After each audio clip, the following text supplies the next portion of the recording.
हम लोग 1905 से लेकर 1927 तक रिवीजन कर चुके थे और 1927 तक हिस्ट्री को पढ़ चुके थे। आज हम लोग 1927 के बाद पढ़ेंगे, ठीक है। 1928 में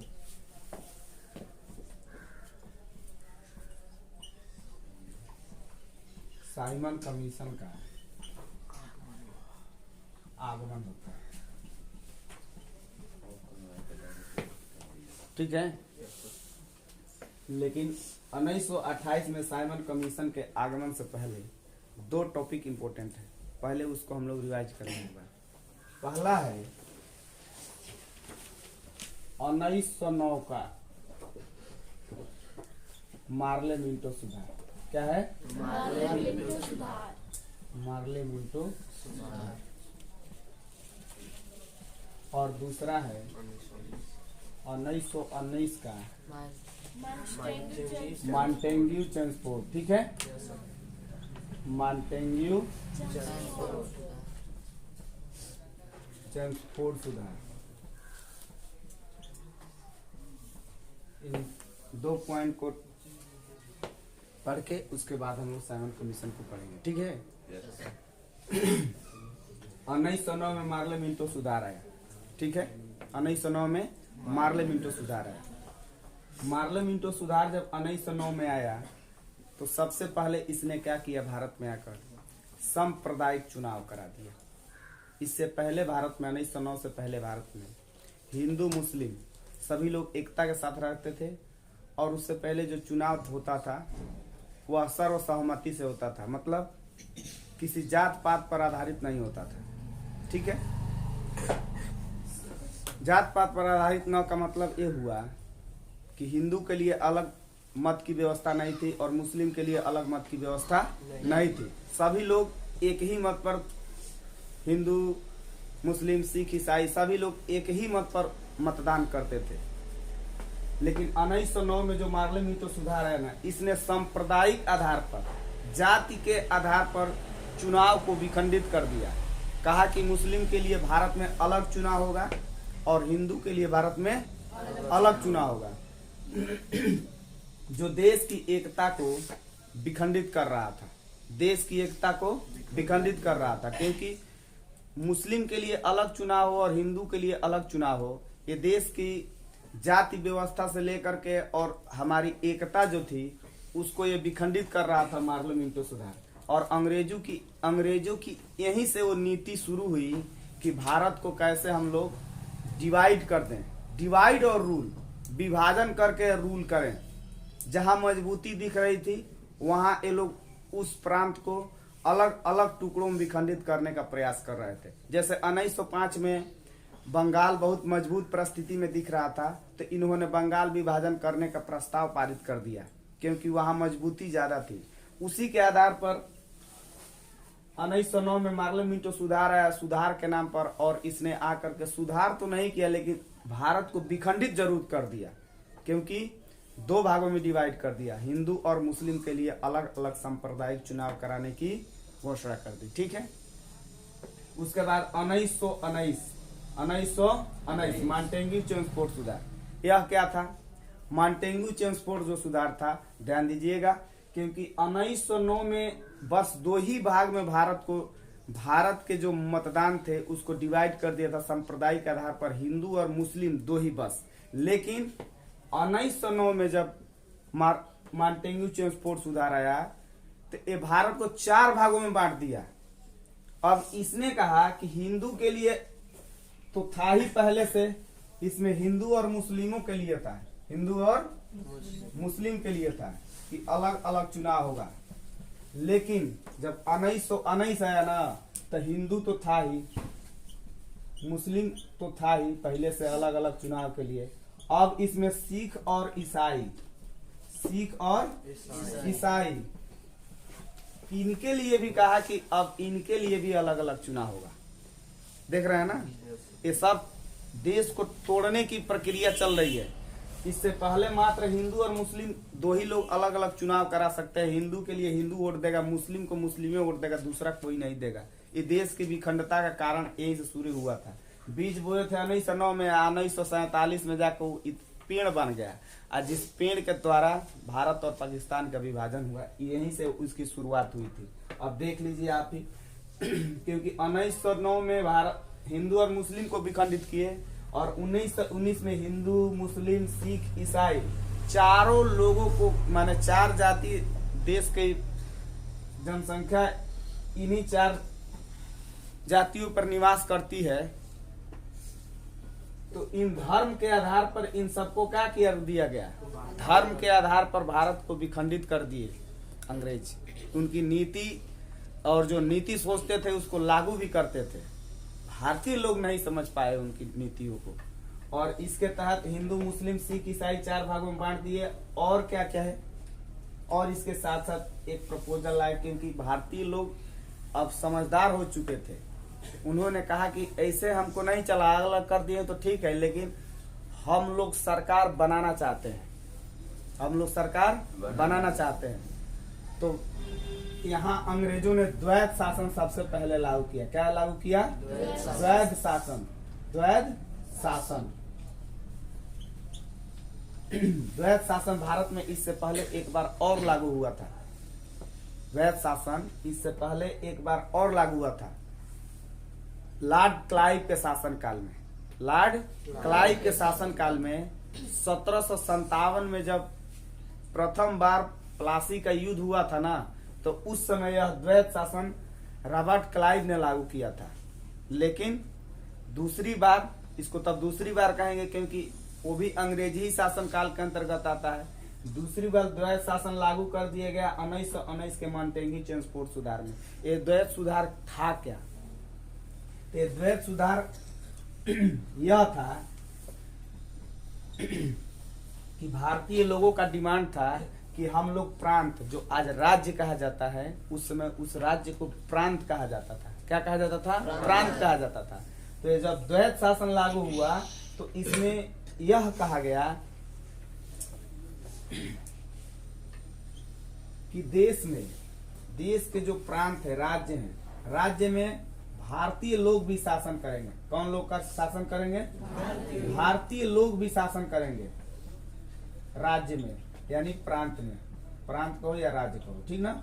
भारतीय लोग भी शासन करेंगे और गवर्नर जनरल भी शासन करेगा, ठीक ना। गवर्नर जनरल भी शासन करेगा। जैसे आज का देख लो, आज का देख लीजिए आप लोग। आज देखेंगे आप लोग तो केंद्र में चलेंगे तो केंद्र में एक राष्ट्रपति होता है और एक प्रधानमंत्री होते हैं ना। उसी तरह से और राज्य में आ जाइए तो राज्य में एक मुख्यमंत्री होते हैं और एक क्या होते हैं? नहीं, राज्यपाल होते हैं। एक मुख्यमंत्री होते हैं और एक राज्यपाल होते हैं। केंद्र में जाएंगे तो उसी के आधार पर क्या है? राष्ट्रपति हैं और प्रधानमंत्री हैं। सेम वैसे ही व्यवस्था कर दी गई। ये राज्यों के लिए चुनाव था, तो राज्यों के चुनाव में भारतीय लोगों ने चुनाव को जीता, और जिसके तहत अंग्रेज ने इनको कहा कि आप लोग राज्य में ओनली शासन करेंगे। राज्य में, ध्यान दीजिएगा, केंद्र में नहीं, राज्य में। लेकिन खलिया शासन नहीं करेंगे, हमहू करेंगे शासन। समझ रहे हैं ना, हम भी शासन करेंगे। तो राज्य में 2 पॉइंट बना दिया गया, एक गवर्नर जनरल का और एक भारतीय लोग जो जीते थे उनकी सरकार बन गई राज्य में। तो सरकार चलने लगी खूब बढ़िया से एकदम। शासन जब गवर्नर जनरल भी करते थे, भारतीय लोग भी करते थे। लेकिन दिक्कत इसमें यही हो गया था कि जो पावर थी, जैसे अंतर्राष्ट्रीय बात कोई बताना है, दूसरा देश से बात करना है, तो दूसरा देश से बात करने के लिए राज्य नहीं, जैसे आज का समय है प्रेजेंट का, तो राज्य सरकार के पास पावर नहीं है कि इंटरनेशनल मैटर का बात करना हो।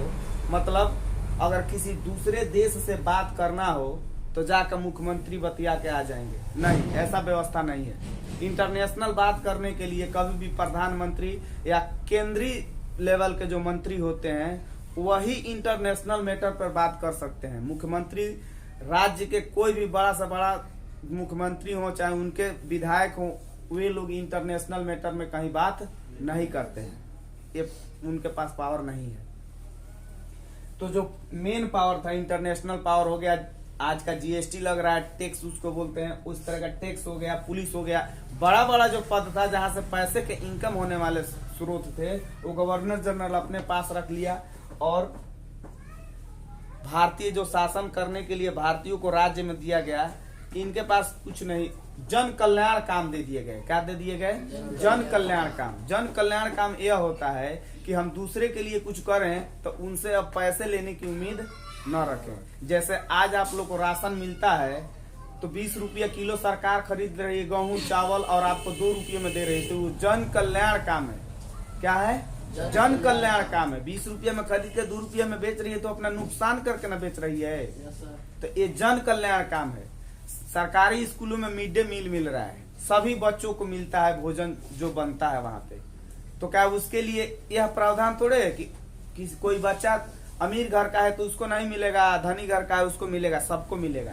तो जो सभी आदमी को एक समान दिया जाता है उसी को बोला जाता है जन कल्याण काम। अब रोड यह बना है तो रोड सरकार अब अपने सर पे उठा के तो नहीं ले जा रही है, ये जन कल्याण काम है, हमारे और आपके लिए बनवाई है कि हम और आप इसका सुविधा लें जिससे देश की तरक्की हो।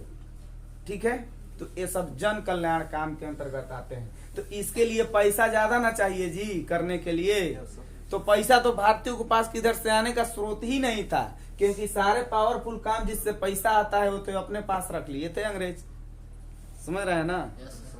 तब भी भारतीय लोग खुश थे कि चलो हमारी सरकार तो बन गई। तभी भी क्या थे भारतीय लोग? खुश थे, चलो हमारे गांव में सरकार तो बन गई, इस राज्य में सरकार तो बन गई, हम लोग अपना सरकार तो चला रहे हैं। इतने ही मिला, लेकिन मिला तो कुछ, इससे पहले तो कुछ नहीं मिला था, लेकिन कुछ तो मिला। ठीक, इससे ही खुश थे, संतोष थे। तब गवर्नर जनरल ने यह कहा कि ठीक है, आप लोग सरकार बनाना चाहते हैं प्रांतों में, तो आप लोग प्रांतों में सरकार बना लीजिए, लेकिन एक शर्त है। शर्त यह है कि अब आप लोग अपने प्रांत में सरकार बनाए हैं, कितना विकास करेंगे? भाई कोई सरकार बनती है, गांव में एक प्रधानी का इलेक्शन होता है तो प्रधान जी कुछ गांव में विकास करते हैं ना जी, किसी गरीब के घर आवास बनवा देते हैं, चाहे कहीं मान लीजिए आरसीसी खरंजा करा देते हैं, अनेक तरह के ऐसे गांव में दिक्कत, लेटरिन किसी का नहीं है तो वो सब बनवा देते हैं, ये सब काम करते हैं ना जी। तो उसी को क्या बोला जाता है? विकास। क्या कहते हैं? उसी को विकास कहा जाता है। तो वैसे विकास कार्य जो आप लोग अपने राज्य में करेंगे, जो हम आपको सरकार बना के दे रहे हैं, अंग्रेजों ने कहा भारतीय लोगों से कि आप लोगों को सरकार बना दिए हैं और आप लोग जो ये सरकार चलाएंगे, हम इसकी 10 साल बाद परीक्षण करने के लिए आएंगे, निरीक्षण करने के लिए आएंगे कि आप लोगों ने 10 साल में अपने क्षेत्र का कितना विकास किया है। ठीक, यही 10 साल अब जोड़ लीजिए। 1919 और साइमन कमीशन कब आया? 1928। तो नियम से 10 साल बाद आना हुआ है इसको, तो कब आता है? 1929 में। कब आता है? 1929 में साइमन कमीशन को आना था। यही साइमन कमीशन आ रहा था क्या करने के लिए? इसकी जांच करने के लिए। एक दूसरे से कनेक्टिंग था, इसीलिए दोनों को लेकर के हमको पढ़ाना पड़ा। इसी सरकार की जांच करने के लिए यह साइमन कमीशन आ रहा था कि यह जो 1919 में बना है द्वैत शासन में, और भारतीय लोगों को प्रांत में राज्य कर सरकार बनाने की पावर दी गई है, तो ये लोग अपने राज्य में या प्रांत में कितना विकास किए हैं, इनकी विकास की जांच करने के लिए यह 1929 में आने वाला था साइमन कमीशन, लेकिन आ गया 1928 में। अब यहाँ से हम लोग साइमन कमीशन के बारे में अध्ययन करेंगे। ठीक है,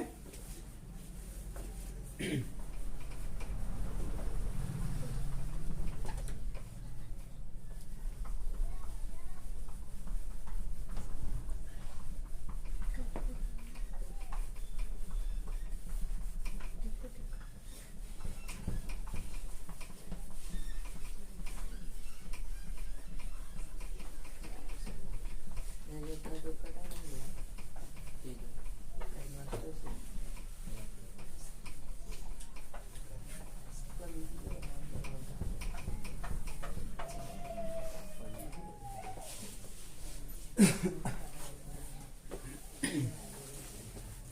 अब देखिए साइमन कमीशन कब आने वाला था? 1929 में। कब आने वाला था? 1929 में। क्योंकि 1919 में इसने कहा था कि मैं 10 साल के बाद आऊंगा। तो इसका 10 साल कब पूरा हो रहा है? 1929 में 10 साल पूरा हो रहा है। 1929 में आने वाला था और 1929 में न आकर के 1928 में ही आ गया। क्यों? जांच करने के लिए। अब इसकी स्थापना ब्रिटेन में, साइमन कमीशन की स्थापना ब्रिटेन में 1927 में हुई थी। 1927 में साइमन कमीशन की स्थापना हुई। ठीक है कि आप लोग जाइए भारत में और जो राज्य में या प्रांत में सरकार बनाकर आए हैं उसकी जांच कीजिए। इस साइमन कमीशन से कहा गया ब्रिटेन में, जाइए भारत में और जो गवर्नमेंट बनाकर आए हैं 1919 में उसकी जांच कीजिए कि कितना डेवलप किया है उस क्षेत्र ने जहां आप लोग गवर्नमेंट बनाए हैं। उसी की जांच करने के लिए, यदि बढ़िया काम किए होते तो यह आ रहा था साइमन कमीशन किस लिए, अब तो पता ही नहीं, पढ़ेंगे तब जानेंगे। लेकिन यह आ रहा था एक्चुअली इसकी जांच ही करने के लिए। ठीक है ना? अब दिक्कत यहाँ ये हुआ कि 1929 में आने वाला था और 1928 में आ गया। भारतीय लोगों के अंदर यह फीलिंग होने लगा कि तू आने वाला था 1929 में, ही आ कैसे गया 1928 में। इसके प्रति थोड़ा संदेह उत्पन्न होने लगा भारतीय लोगों के दिल में कि 1929 में आने वाला था, 1928 में कहा आ गया, क्या रीजन था? तो रीजन यह पता चला कि इंग्लैंड में चुनाव होने वाले थे। इंग्लैंड में क्या होने वाले थे? चुनाव। तो चुनाव जब होने वाले थे तो चुनाव को देखते हुए साइमन कमीशन को इसीलिए 1 साल पहले ही भेज दिया गया। लेकिन 1 साल पहले आया तो भारतीय लोग इस बात को नहीं समझ पाए कि क्यों भेज दिया गया 1 साल पहले, और इसके विरोध में यह सबसे पहले साइमन कमीशन मुंबई में आया। कहाँ आया? मुंबई में आया। जैसे मुंबई में आया इसका विरोध शुरू, लोगों ने काले झंडे दिखाने लगे और इसका इतने बुरी तरह से विरोध हुआ ना, इतने बुरी तरह से विरोध हुआ कि हार पाँच कर साइमन कमीशन को वापस जाना पड़ा। लेकिन विरोध हो क्यों रहा था? 2 कारण थे इसके विरोध का। फर्स्ट कारण था, साइमन कमीशन के विरोध का फर्स्ट कारण था कि इसमें 7 सदस्य थे।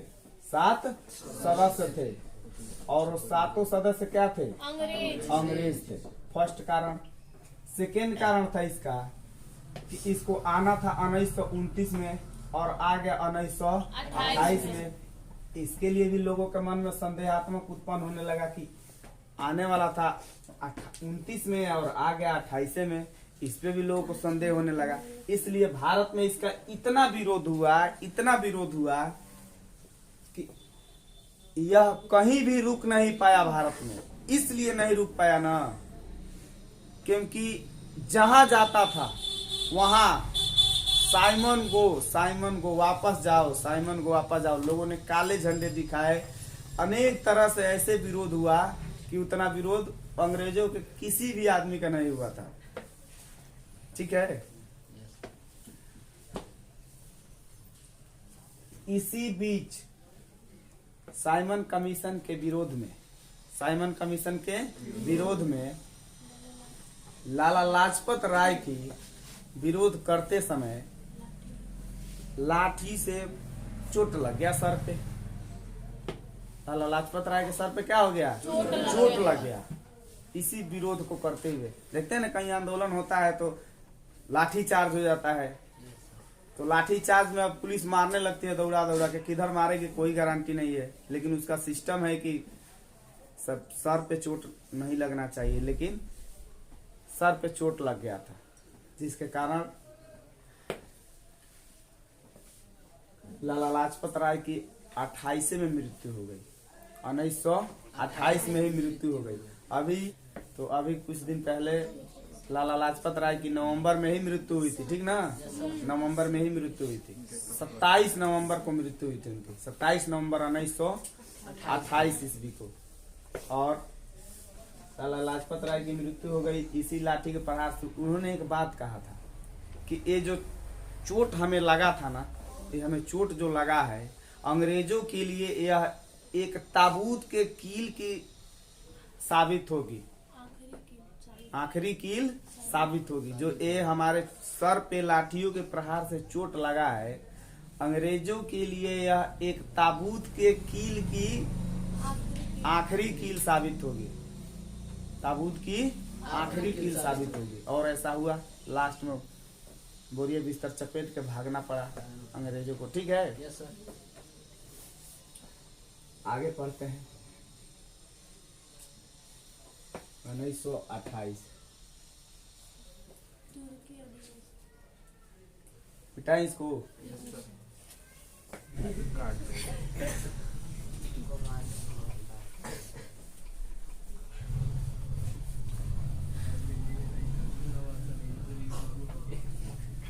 अरे नोट भी करते जाइए सर, नोट नहीं कर रहे हैं, कहानी की तरह खाली समझ रहे हैं। जितना पढ़ाए उतना अब देखिए क्या हुआ आगे की कहानी।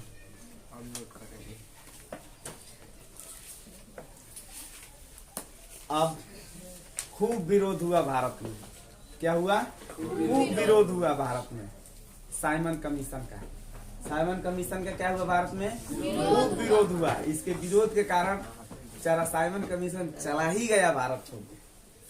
ठीक है, लेकिन उस समय भारत का सचिव जो था वह वेडेनबर्ग था। ठीक ना, वर्केन हेड था। कौन था? वर्केन हेड था उस समय भारत का। क्या? सचिव। कौन था? वर्केन हेड। क्या थे? सचिव थे। सचिव के पद पर थे वर्केन हेड भारत के। तो उन्होंने क्या किया? उन्होंने कहा ठीक है, आप लोगों ने हमारे प्रपोजल को एक्सेप्ट करने से पहले, सुनने से पहले ही भगा दिया। सुनने से पहले ही आप लोगों ने हमारे कमीशन को भगा दिया। अगर आप लोगों ने देखा भी नहीं। ठीक है, मैं खुली चुनौती देता हूं आप लोगों को, कांग्रेस को, क्योंकि कांग्रेसी पार्टी ने थी। मैं खुली चुनौती देता हूं कांग्रेस को कि आप लोग अपने तरफ से संविधान बना के तो दिखा दो।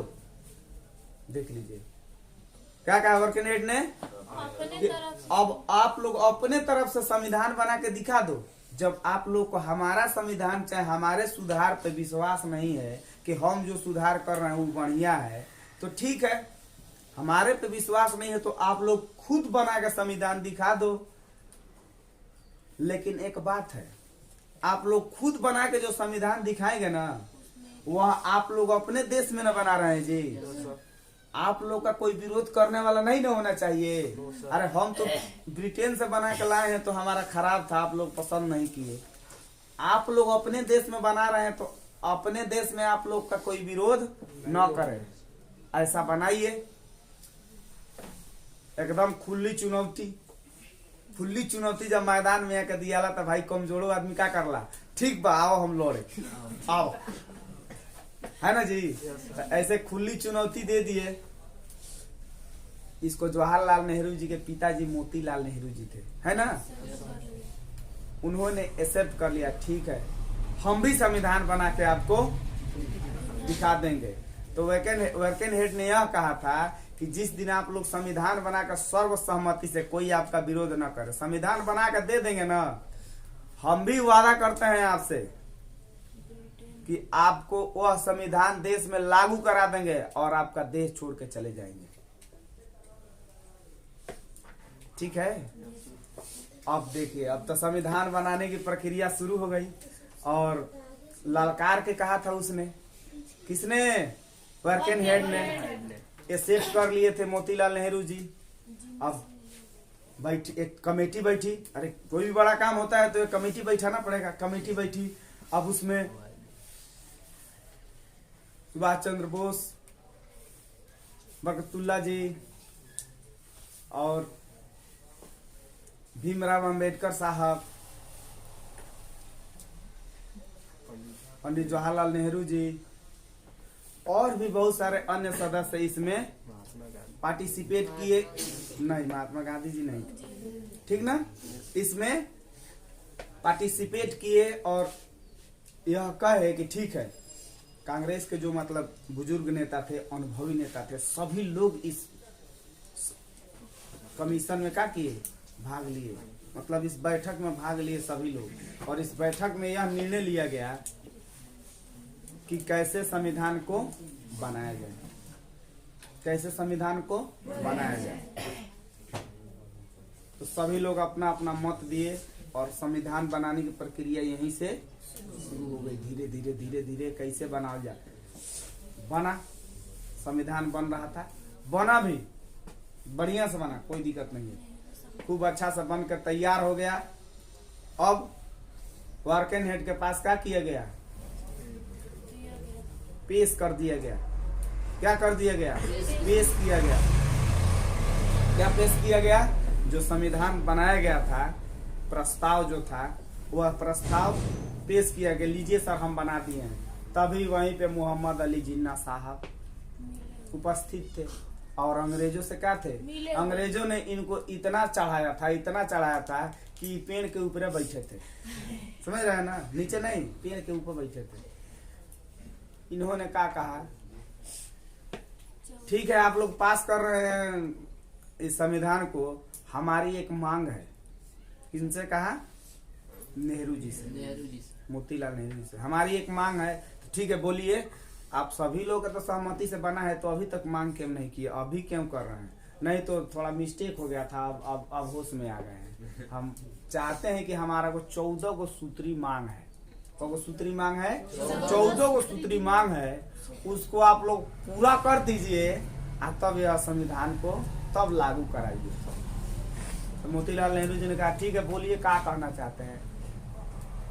तो कहे जिन्ना साहब कि हम चाहते हैं यह बात कि भारत में जहां हिंदू बहुल क्षेत्र है, जहां मुस्लिम बहुल क्षेत्र है, मतलब ये कि जहां हिंदू की संख्या खूब ज्यादा है और जहां मुस्लिमों की संख्या खूब ज्यादा है। तो ऐसा थोड़े है कि जहां हिंदू लोग ज्यादा है वही मुस्लिम लोग नहीं है, और जहां मुस्लिम लोग ज्यादा है वहां हिंदू लोग नहीं है, सब जगह है भाई। हाँ, ये जरूर हो सकता है कि 100 आदमी मुस्लिम है तो 20 आदमी हिंदू हो, और चाहे कहीं 100 आदमी हिंदू हो तो 20 आदमी मुस्लिम हो, है ना जी। लेकिन हो ही जरूर, ये एकदम प्योर रिफाइनिंग नहीं आई कि यहाँ क्षेत्र में सिर्फ मुस्लिमें लोग हैं, यहाँ क्षेत्र में सिर्फ हिंदुए लोग हैं, ऐसा नहीं हो सकता है कहीं। तो इन्होंने प्रस्ताव यह रखा कि जहाँ हिंदू बहुल क्षेत्र है, जहाँ हिंदू बहुल क्षेत्र है वहां से सिर्फ हिंदू लोग उठे और हिंदू के हिंदुए वोट दी, अदर केहू नहीं दी। जहाँ मुस्लिम क्षेत्र है वहां सिर्फ मुस्लिमें लोग उठे, खाली मुस्लिमें लोग वोट दी। तब फिर जो हिंदू के लोग के वोटवा बची वो कहाँ गई? ये थोड़ा बा कि खाली हिंदू लोग हो, मुस्लिम लोग ना हो, तो उसको खत्म कर दिया जाए। उसको क्या किया जाए, खत्म कर दिया जाए। जहाँ मतलब कहने का मतलब है कि 100 वोट है एक क्षेत्र में और उसमें 80 लोग मुस्लिम है, 20 लोग हिंदू है, तो 80 लोग मार दे, 20 लोग का काम नहीं थे। 80 लोग मुस्लिम है तो 20 को हिंदू के वोट का काम नहीं के, 80 लोग मुस्लिम मार दी, वो हवा में जाओ उतना। और जहां मुस्लिम लोग का सही वोट है तो वहां मुस्लिम लोग मार दें, 20 को हिंदू के वोट हवा में जा। सही दिख रहा है? जब सबके लिए समान अधिकार है तो क्यों मुस्लिम के लिए मुस्लिम वोट मारेगा और हिंदू बाकी रह जाएगा? कौन हिंदू के लिए हिंदू मारेगा, मुस्लिम बाकी रह जाएगा? सही नहीं सिस्टम दिख रहा है। ये देश को विखंडित करने का प्रयास है ना जी? ये देश को विखंडित करने की बात है जो सही कहीं नहीं बैठ रही है। ऐसा है आज भी, आज भी ऐसा है, उसकी तुलना कराओ। आज भी ऐसा है क्या? हिंदू के लिए अलग बूथ बना कर रखा जाता है, पेटी वहां पर जहाँ मतदान पड़ता है, इसमें सिर्फ हिंदू लोग आकर के अपना वोट मार के डालेंगे टिकट, और यहाँ सिर्फ मुस्लिम लोग के लिए बना है बूथ, वहाँ मुस्लिम लोग मारेंगे। यहाँ सिख के लिए पेटी लगाया गया है, यहाँ आरक्षण के लिए लगाया गया है, यहाँ अलग के लिए लगा, सबके लिए अलग अलग पेटी की व्यवस्था कही रहा है। इलेक्शन पर बूथ पर नहीं रहता है, सबके लिए एक ही बूथ रहता है। भैया आप किसी भी कास्ट के हैं, मारिए, अपना थप्पा लगाइए, पर्ची मोड़ के डाल दीजिए। है ना जी, यस सर। कि अलग अलग रहता है, नहीं रहता है ना। नहीं। तो ये देश की एकता है, तभी तो सब लोग एक ही पेटी में डालते हैं, अलग अलग पेटी नहीं रहता है मतदान कराने के लिए। लेकिन वहां ऐसा नहीं था। तो जब ऐसा नहीं था तो देश को क्या है, विखंडित करने का प्रयास है, देश को तोड़ने का प्रयास है। एकता को हम लोग का 1990 से शुरू हो गया था विखंडन करना, हिंदू मुस्लिम। 1990 में हिंदू मुस्लिम सिख ईसाई। आवे वाला समय देखो क्या कहेगा, आने वाला समय कहेगा कि अभी तो 4 गो बटर रहा, एक और ही ले लो, 5 गो हो जाओ। वो कौन था, बचा हुआ क्या था, इसमें कौन सी बचल लौक रहा था, हरिजन, हरिजन बचा हुआ था। मतलब ये कि आज के समय में धोबी, चमार, दुसाध, मतलब जो आज के मतलब लोग कहते हैं निम्न जाति के, वह अभी बचा हुआ था, ठीक ना। उसको भीमराव अंबेडकर साहब ने उसके लिए भी कहा था कि इसके लिए भी अब हम लोग का भी अलग ही चुनाव होगा। तब तक पूरा देश टूट गया ना। Yes sir. जो बचा हुआ था वो भी टूट गया, सब विखंडित हो गया। लेकिन हरिजन का जो चुनाव था वो नहीं टूट पाया।